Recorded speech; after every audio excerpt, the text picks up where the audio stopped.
আমি একটা কথা বুঝতে পারছি না, তোর এত কেন জ্বালাটা কোথায় লাগছে? তোর জ্বালাটা কোথায় সেটা তো বলবি। তুই বলছিস প্রতিটা ভিডিওতে ইল্লিগাল, আমি বন্ধ করে দেবো, ভোটের পরে দেখে নেবো, ওর পরে দেখে নেবো। তা তুই দেখে নে, তুই একটা কাজ কর, যখন তোর সামনে থেকে কোনো একটা ছেলে যাবে র্যাপিডো বাইক ট্যাক্সি নিয়ে, তুই তাকে ধরে ডাইরেক্ট বল বল তুই র্যাপিডো বাইক ট্যাক্সি চালাচ্ছিস কেন? তুই না বলে তুই ভিডিও বানাচ্ছিস, লোককে গালাগালি করছিস। কেন গালাগালি করছিস? কি দরকার আছে? তোর কোনো দরকার আছে? তুই বলছিস র্যাপিডোওয়ালারা রেপিস্ট হয়, র্যাপিডোওয়ালারা রেপিস্ট হয়। ভাই রেপিস্ট, ভাই কোন কারণে রেপিস্ট বলছিস আমাকে বলবি? যে ছেলেটা ভোরবেলা উঠে ঘর থেকে বেরিয়ে চলে আসে, যে সকালবেলা একটা একটা বাচ্চা মেয়েকে স্কুলে দিয়ে আসবে বলে বা কাউকে হসপিটালে দিয়ে আসবে বলে, তাকে যদি তুই রেপিস্ট বলিস তাহলে সেটা তোর চিন্তা ভাবনা, অন্য মানুষের কোনো চিন্তা ভাবনা নয় ভাই। ঠিক আছে?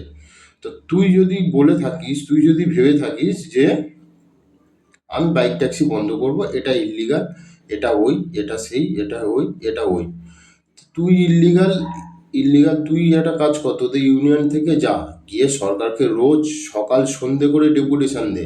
আর নাহলে একটা কাজ করবি, যাদবপুর থানার মোড়ে, হ্যাঁ ঠিক আছে, অটোটা নিয়ে শুয়ে থাকবি, কাউকে যেতে দিবি না, বুঝলি?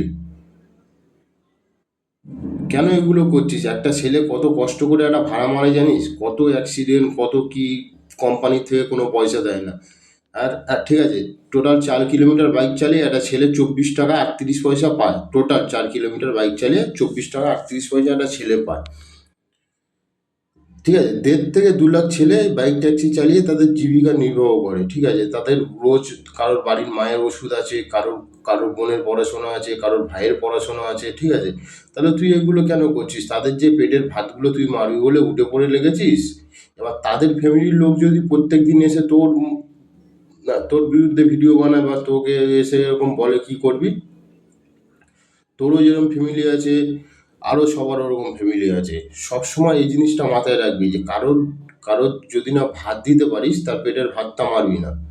আমি তোকেই বলছি ভাই, কারোর যদি ভাত দিতে না পারিস, কারোর ভাত কোনো সময় মারবি না। কিসের জন্য ভাত মারতে হবে? তুই কি কাউকে ভাত দিচ্ছিস? না কাউকে কিছু বলছিস? না তোর, আরে তোর তো একটা নির্দিষ্ট রুট আছে, তুই রুটের ভাড়া পাবি। আজকে যদি কেউ বলে, আমার দেখ, কালকে রাত্রিবেলা পার্কস্ট্রিট মোড় থেকে আমাদের গ্রুপের একটা ছেলে ভাড়া নিয়ে এসছে গড়িয়ার ওখানে, মানে গড়িয়া স্টেশন থেকে ভিতরে। তো লোকটা ড্রাঙ্ক, মানে ড্রাঙ্ক হয়ে আছে, পুরো পুরো ফুল ড্রাঙ্ক। তো ছেলেটা ফোন করে বলছে, দাদা আমার খুব ভয় লাগছে, কি করবো?